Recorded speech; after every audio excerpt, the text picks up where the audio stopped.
राष्ट्रपिता महात्मा गांधी इतने महान है, इतने महान है, इतने महान है कि दुनिया के 80 देशों में उनकी प्रतिमा लगी हुई है। मान्यवर, 80 देशों में भारत के प्रधानमंत्री को मजबूर होकर उसी राजघाट पर महात्मा गांधी के सामने सर झुकाना पड़ा। वो गोलवरकर की समाधि पे नहीं गए, गांधी की समाधि पे गए। वो गोडसे की समाधि पे नहीं गए, गांधी की समाधि पे गए। मान्यवर, भगवान को अपने भक्त से बहुत प्यार होता है। आज भगवान श्री राम आपको श्राप दे रहे होंगे कि तुम हमारे भक्त को अपमानित कर रहे हो। राम आदर्श का नाम है, राम के नाम में चरित्र होना चाहिए, वरना तो हराम में भी राम लिखा हुआ है। राम का नाम लगा लेने मात्र से आपके गुनाह नहीं छिप जाएंगे। सुखराम नाम था ना मान्यवर, बेड के नीचे रुपया मिला था, बेड के नीचे रुपया मिला था। जी राम जी योजना से आप भगवान श्री राम का सम्मान कर रहे हैं या अपमान कर रहे हैं? अगर चर्चा होगी तो क्या चर्चा होगी, क्या चर्चा होगी? लोग क्या कहेंगे? अरे भाजपाइयों ने जी राम जी योजना के तहत 1000 करोड़ का भ्रष्टाचार यूपी में कर लिया। अरे भाजपाइयों ने हरियाणा में 500 करोड़ रुपए का भ्रष्टाचार जी राम जी में कर लिया। अरे भाजपाइयों ने महाराष्ट्र में जी राम जी के नाम पे करोड़ों का भ्रष्टाचार कर लिया। हाइपोथेटिकल बात कर रहे हैं मान्यवर, हम तो कह रहे हैं देखो ए दीवानों, ऐसा काम ना करो, राम का नाम बदनाम ना करो। लेकिन हमारे भाजपाई मित्र कह रहे हैं राम राम जपना, पराया माल अपना। आप जीएसटी का पैसा खाते हैं, राज्यों के टैक्स का पैसा खाते हैं। आपने राज्यों को खोखला कर दिया, आपने राज्यों को कर्ज में डुबा दिया। अब आप कह रहे हैं राज्य सरकारें इसमें पैसा लगाएंगी, यानी आप इस योजना को मारना चाहते हैं। तो राज्य पहले से ही लाखों लाख करोड़ रुपए के कर्जे में डूबे हुए हैं। आप उनसे कह रहे हैं 40% पैसा आपको लगाना होगा। आप इस योजना में कह रहे हैं कि आप एरिया तय करेंगे, एरिया आप निर्धारित करेंगे कहां पे ये आपकी स्कीम लागू होगी या नहीं लागू होगी। प्रभु श्री राम के नाम पे आप धंधा कर रहे हैं।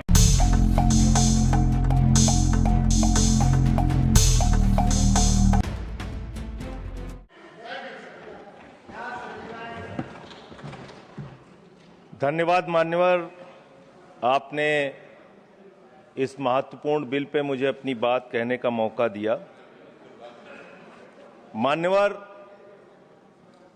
मुझे आज वो दृश्य याद आ रहा है जब भारत की सरकार किसानों के खिलाफ 3 काला कानून लेकर आई थी, और उस समय हमने रोका था मान्यवर, निवेदन किया था, विनती की थी, हाथ जोड़ा था कि किसानों के साथ विश्वासघात मत कीजिए। लेकिन सरकार ने नहीं सुनी सर।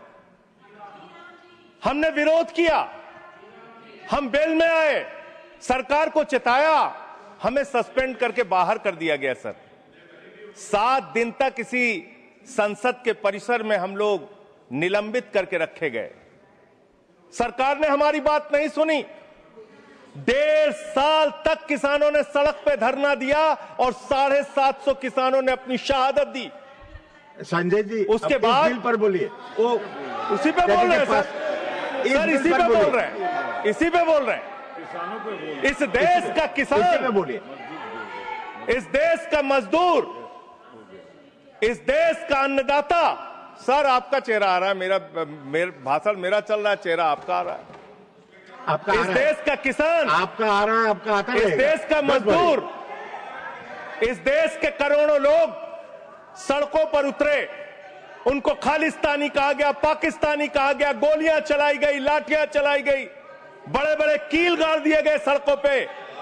और 1.5 साल के बाद प्रधानमंत्री जी एक दिन प्रकट होते हैं, कहते हैं मेरी तपस्या में कमी हो गई, हम कानून वापस ले रहे हैं।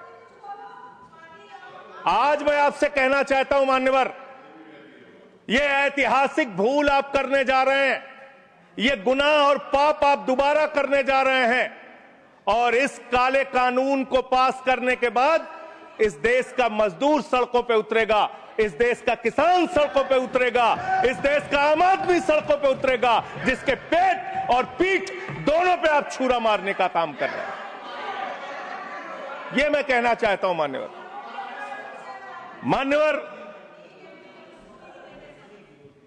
मान्यवर,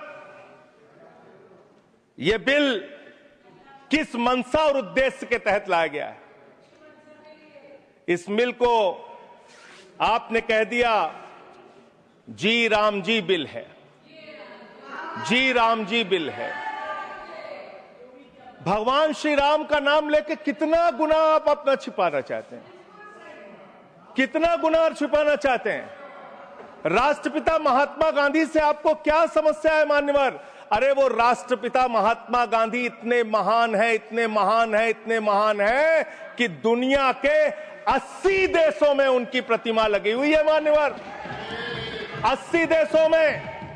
और जब G20 का सम्मेलन हुआ, दुनिया के तमाम राष्ट्राध्यक्ष आए, दुनिया के तमाम प्रधानमंत्री और राष्ट्रपति आए, तो भारत के प्रधानमंत्री को मजबूर होकर उसी राजघाट पर महात्मा गांधी के सामने सर झुकाना पड़ा। वो गोलवरकर की समाधि पे नहीं गए, गांधी की समाधि पे गए। वो गोडसे की समाधि पे नहीं गए, गांधी की समाधि पे गए।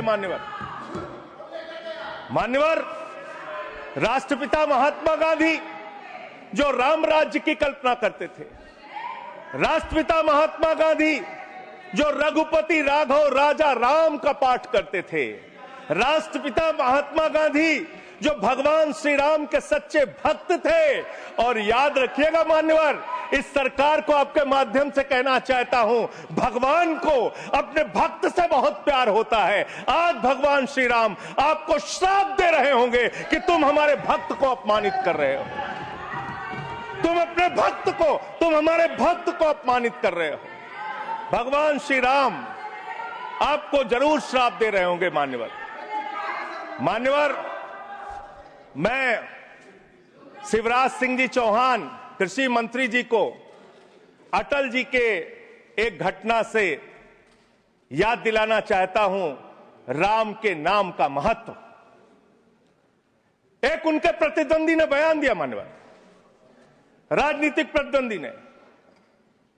उस प्रतिद्वंदी ने कहा, अगर अटल जी को पूजा करनी है तो मेरी पूजा क्यों नहीं करते? मेरे नाम में भी राम लिखा हुआ है। अटल जी ने उसको जवाब दिया, राम हमारे लिए मर्यादा के प्रतीक हैं, राम हमारे लिए आदर्श हैं, राम हमारे लिए आराध्य हैं, राम हमारे लिए देवतुल्य हैं। अरे राम वो हैं जो पिता का वचन निभाने के लिए 14 वर्ष तक वनवास में रहे। राम वो है जिसने लंका का नाश किया। और राम चरित्र का नाम है, राम मर्यादा का नाम है, राम आदर्श का नाम है। राम के नाम में चरित्र होना चाहिए, वरना तो हराम में भी राम लिखा हुआ है, वरना तो हराम में भी राम लिखा हुआ है। इसलिए राम का नाम लगा लेने मात्र से आपके गुनाह नहीं छिप जाएंगे। सुखराम नाम था ना मान्यवर, बेड के नीचे रुपया मिला था, बेड के नीचे रुपया मिला था। और मैं सोच रहा था कि जब क्या इस जी राम जी योजना से आप भगवान श्री राम का सम्मान कर रहे हैं या अपमान कर रहे हैं? आप भगवान श्री राम का सम्मान कर रहे हैं या उनको गली मोहल्ले गांवों में बदनाम कर रहे हैं? मैं पढ़ रहा था, एक खबर मिली, राजस्थान में मनरेगा योजना में 200 करोड़ का भ्रष्टाचार। मैंने पढ़ा गुजरात में 500 करोड़ रुपए का भ्रष्टाचार। ये सारे कागजात हैं। मैंने पढ़ा उत्तर प्रदेश में मनरेगा योजना में मजदूरों के नाम पे हजारों करोड़ का भ्रष्टाचार। हरियाणा में मान्य हजारों करोड़ का भ्रष्टाचार। सर योजना पे बोल रहा हूँ, सर योजना पे बोल रहा हूँ।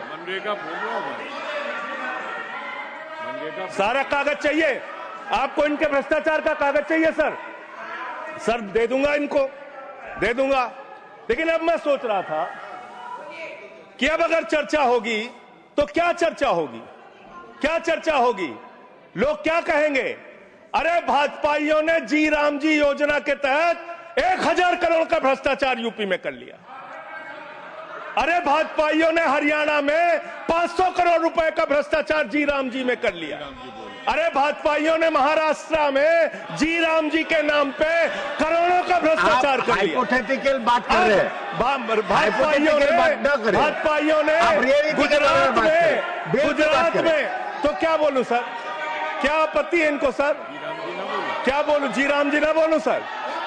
अब तो गुजरात में सैकड़ों करोड़ का भ्रष्टाचार भाजपाइयों ने जी राम जी के नाम पे कर लिया। पूरे देश में, गांव में बिल पास नहीं हुआ है। विधायक, इनके बीजेपी के विधायकों ने जी राम जी योजना में भ्रष्टाचार कर लिया। तो ये आप राम को सम्मान दे रहे हैं कि राम को अपमानित कर रहे हैं? आप राम को अपमानित कर रहे हैं। अरे बैठ जाओ, चंदा चोरी की है तुम लोगों ने, बैठ जाओ, चंदा चोरी की है तुमने भगवान श्री राम के नाम पे चंदा चोरी की है। बैठ जाओ, नहीं जाएगा। बैठ जाओ, बैठ जाओ। It's not going on. मान्यवर, देखिए हमारा समय खा रहे हैं सर ये लोग। मान्यवर, एक लाइन मुझे याद आती है, लाइन याद आती है इस बिल को पढ़ने के बाद। मेहनत तो करता हूं, फिर भी घर खाली है बाबूजी। मेहनत तो करता हूं, फिर भी घर खाली है बाबूजी। मिट्टी के कुछ दीपक ले लो, दिवाली है बाबूजी। मिट्टी के कुछ दीपक ले लो, दिवाली है बाबूजी। गरीब रोल पॉइंट ऑफ ऑर्डर 110 110। एक मिनट, 110 पॉइंट ऑफ ऑर्डर सुन लेते हैं। It is the right of the member. Yes, it is the right. You are bringing everybody who is coming on the bail and is asking all the things. No.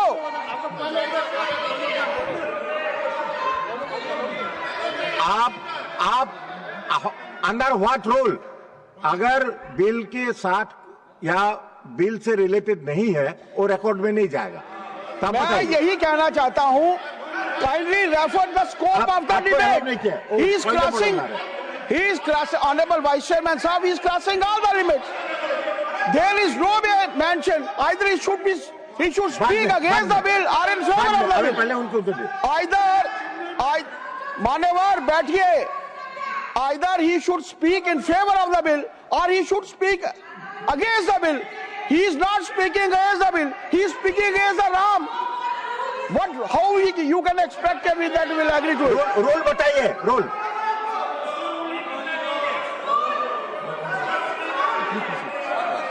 ठीक है संजय जी, कर देते हैं बोलने। Sir LOP wants to speak. जब आपने उनको allow किया, एलओपी को करिए। आपका समय कम है, उनको अलाउ, आपका समय से जाएगा है? आपका समय जो से सर उनका हमारे में से आपका समय पॉज कीजिए सर, पॉज कीजिए। You asked me to stand. अभी नहीं, पॉइंट ऑफ ऑर्डर मैंने सुन लिया है। देखिए, मैंने सुन लिया। नो हाँ, वो देखिए, जो हाइपोथेटिकल बात है वो रिकॉर्ड में नहीं जाएगा। मैंने ऑलरेडी रूलिंग दे चुका है। बताइए। डिप्टी चेयरमैन साहब, आप बड़े सीनियर लीडर है और आप ये सब प्रोसीजर तो आपको मालूम है, फिर बताने की जरूरत नहीं है। लेकिन मैं आपसे विनती करता हूं कि जब वो खामोशी से बात कर रहे हैं और क्या मार रहे हैं क्या? देखिए, वो खामोशी से बात कर रहे हैं, सुनिए। आपको अगर जचता नहीं, अगर आपको ये पसंद नहीं है तो आप उसका उत्तर बाद में दीजिए। पहले सुनिए उनका जो कहना चाहते हैं। हाँ, बोले। और उदाहरण के तौर पर अब उनको सारी चीजें वो उदाहरण के तौर पर बोल रहे हैं और कागज सामने रख के बोल रहे हैं। इसीलिए आप उनको परमिट देना, माननीय संजय सिंह, कहना जरा खामोश बैठ। धन्यवाद। मान्यवर, मैं भाजपाइयों के लिए, भाजपाई मित्रों के लिए एक गाना गाना चाहता हूं कि देखो ऐ दीवानों, ऐसा काम ना करो, राम का नाम बदनाम ना करो, राम का नाम बदनाम ना करो। इस जी राम जी योजना के नाम पे पूरे देश में आप लोगों का जो भ्रष्टाचार है, हम नहीं चाहते कि वो हमारे आराध्य भगवान श्री राम के साथ जुड़े। आप वो भ्रष्टाचार, वो चोरी, वो सारे कुछ लूटखोरी वो जोड़ना चाहते, कमीशन खोरी राम जी के नाम से जोड़ना चाहते हैं। लेकिन मैं क्या करूं मान्यवर, मैं तो कह रहा हूं, आप फिर आ गए मान्यवर, हम लोगों को हाँ तो मान्यवर हम तो कह रहे हैं, देखो ए दीवानों ऐसा काम ना करो, राम का नाम बदनाम ना करो। लेकिन हमारे भाजपाई मित्र कह रहे हैं राम राम जपना पराया माल अपना, राम राम जपना पराया माल अपना। इनका ध्यान लूटखोरी और भ्रष्टाचार में लगा हुआ है। इस कानून में क्या लिखा हुआ मान्यवर, इस कानून में लिखा हुआ है मान्यवर, इसमें लिखा हुआ है कि 40% हिस्सा राज्य सरकारें देंगी, 60% हिस्सा केंद्र सरकार देगी। पहले 90% हिस्सा केंद्र सरकार देती थी, 10% हिस्सा राज्य सरकारें देती थी। आज तो ज्यादातर राज्य सरकारें आपकी नीतियों की बदौलत, आप जीएसटी का पैसा खाते हैं, राज्यों के टैक्स का पैसा खाते हैं, आपने राज्यों को खोखला कर दिया, आपने राज्यों को कर्ज में डुबा दिया। अब आप कह रहे हैं राज्य सरकारें इसमें पैसा लगाएंगी, यानी आप इस योजना को मारना चाहते हैं, आप इस देश के मजदूरों का हक मारना चाहते हैं, इस योजना को पूरी तरीके से खत्म और समाप्त करना चाहते हैं। इस मंशा से आप इस योजना को लेके आए हैं, क्योंकि राज्यों के ऊपर आज जो कर्जा है वो मैं पढ़ के आपके सामने सुनाना चाहता हूं। तमिलनाडु 8,34,000 करोड़ रुपए, उत्तर प्रदेश 7,69,000 करोड़ रुपए, महाराष्ट्र 7,22,000 करोड़ रुपए, पश्चिम बंगाल 6,58,000 करोड़ रुपए, कर्नाटक 5,57,000 करोड़ रुपए, राजस्थान 5,62,000 करोड़ रुपए, आंध्र प्रदेश 4,85,000 करोड़ रुपए, गुजरात 4,67,000 करोड़ रुपए, केरल 4,29,000 करोड़ रुपए, मध्य प्रदेश 4,18,000 करोड़ रुपए, तेलंगाना 3,89,000 करोड़ रुपए, बिहार 3,19,000 करोड़ रुपए। ये कर्जे में डूबे हुए राज्यों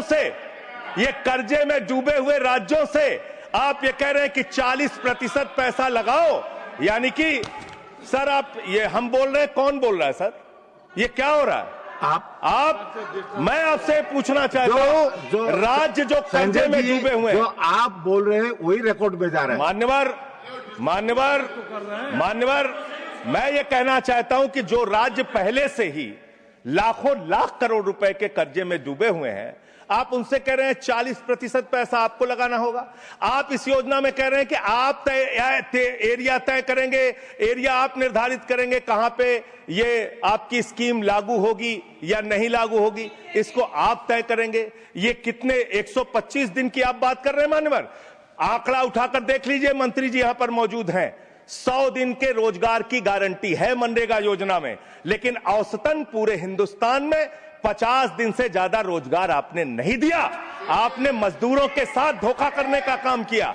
और आंकड़े ये बताते हैं कि आपका जो बजट का निर्धारण होता है 12 करोड़ लोगों के लिए 267 रुपए के हिसाब से अगर आप मजदूरी निर्धारित करते हैं तो करीब करीब 3,13,000 करोड़ रुपए बनती है। आप उसके लिए 86,000 करोड़ रुपए का बजट रख रहे हैं, यानी कि मंशा आपकी शुरू से स्वयं यही है कि आप इस योजना के तहत लोगों को काम नहीं देना चाहते हैं, मजदूरी नहीं देना चाहते हैं। लेकिन मजदूरों के हक में मजदूरों की आवाज उठाने वाले लोग देश भर में संगठित हो रहे हैं। ये आप दूसरा अपराध करने जा रहे हैं। मैं आपको कहना चाहता हूं, आपके माध्यम से इस सरकार को चेतावनी देना चाहता हूं। कौन सी हक की लड़ाई लड़ रहे हैं महराज मलिक, जो हमारा विधायक है जम्मू कश्मीर का, वो जमीन के हक की लड़ाई लड़ रहा था, मजदूर के हक की लड़ाई लड़ रहा था। आपने उसको पीएसए का कानून लगा के जेल में डाल दिया। कौन से हक की लड़ाई लड़ रहे थे सोनम वांगचुक, मजदूर के हक की लड़ाई लड़ रहे थे, किसान के हक की लड़ाई लड़ रहे थे, आम आदमी के हक की लड़ाई लड़ रहे थे, लद्दाख के लोगों के हक की लड़ाई लड़ रहे थे। उस सोनम वांगचुक को, जो एक पढ़े लिखे प्रतिष्ठित व्यक्ति हैं, उनको आपने पकड़कर जेल में डालने का काम किया। आप पूरे देश में जबरदस्ती मामला है जी, तो ये रिकॉर्ड में नहीं जाएगा। क्यों नहीं जाएगा सर? क्यों नहीं जाएगा सर? मजदूर के लिए लड़ने वाले क्यों नहीं जाएगा? मैटर जो सर है क्यों नहीं जाएंगे? वो रिकॉर्ड में नहीं जाएगा। आगे बोले सर, आगे बोले सर।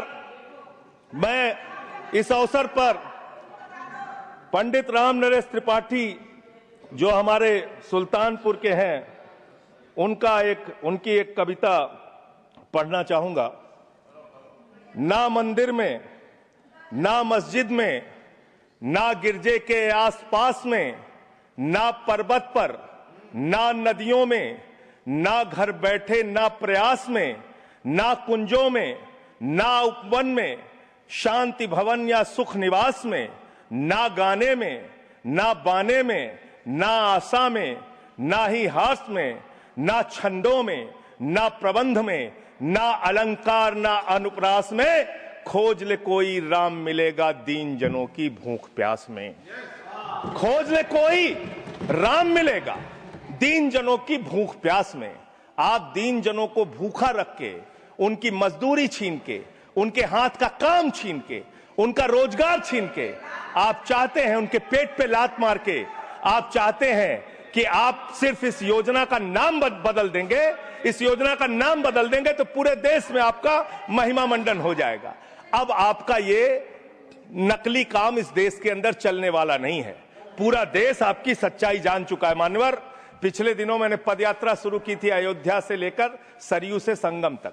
अयोध्या में किसान आए हमारे पास, बहुत सारे किसानों ने आकर कहा किस तरीके से अयोध्या के अंदर किसानों की जमीनों का कब्जा किया जा रहा है प्रशासन के द्वारा, भारतीय जनता पार्टी की सरकार के द्वारा। वहां पर किसानों के ऊपर लाठियां चला के, गोलियां चला के, बुलडोज करके उनकी जमीनें औने पौने दामों में ली जा रही है। मान्यवर, औने पौने दामों में उनकी जमीनें ली जा रही हैं और वो जमीनें मान्यवर वो जमीनें जो ली जा रही हैं किसानों से, वो जमीनें बड़े बड़े बिल्डर को बेची जा रही हैं, बड़े बड़े बिल्डर को बेची जा रही हैं। किसानों से 5 लाख रुपए बिस्वा जमीन ली गई अयोध्या में। अरे सुनो ध्यान से, किसानों से 5 लाख रुपए बिस्वा अयोध्या में जमीन ली गई और लोढ़ा ब्रदर्स ने उसी जमीन को प्लाटिंग करके 1 करोड़ 80 लाख रुपए में बेचा। आप धंधा कर रहे हैं प्रभु श्री राम के नाम पे, आप धंधा कर रहे हैं, अयोध्या के लोगों को लूटने का काम कर रहे हैं, अयोध्या के किसानों को लूटने का काम कर रहे हैं। इसीलिए अयोध्या के लोगों ने आपको हराया, इसीलिए अयोध्या के लोगों ने आपको हराया। और यही आपका चरित्र रहेगा तो पूरे देश में जनता आपको जवाब देगी, जनता आपको हराने का काम करेगी। ये मजदूरों का हक मारने का काम जो आप कर रहे हैं, इसको बंद कीजिए। मानवर, मैं अंतिम बात कहना चाहता हूं, मानवर बोले, जब ये मनरेगा योजना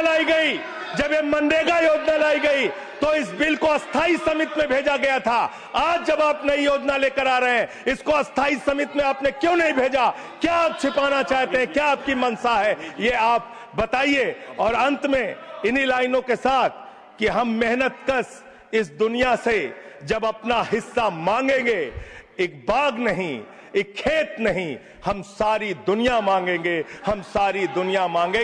इस देश का मजदूर आपके खिलाफ खड़ा होगा, अपनी आवाज को बुलंद करेगा। इंकलाब जिंदाबाद, इंकलाब जिंदाबाद, वंदे मातरम, वंदे मातरम, जय श्री राम, जय श्री राम, जय श्री राम। कोई श्री राम का नाम नहीं लिया। एस निरंजन रेड्डी।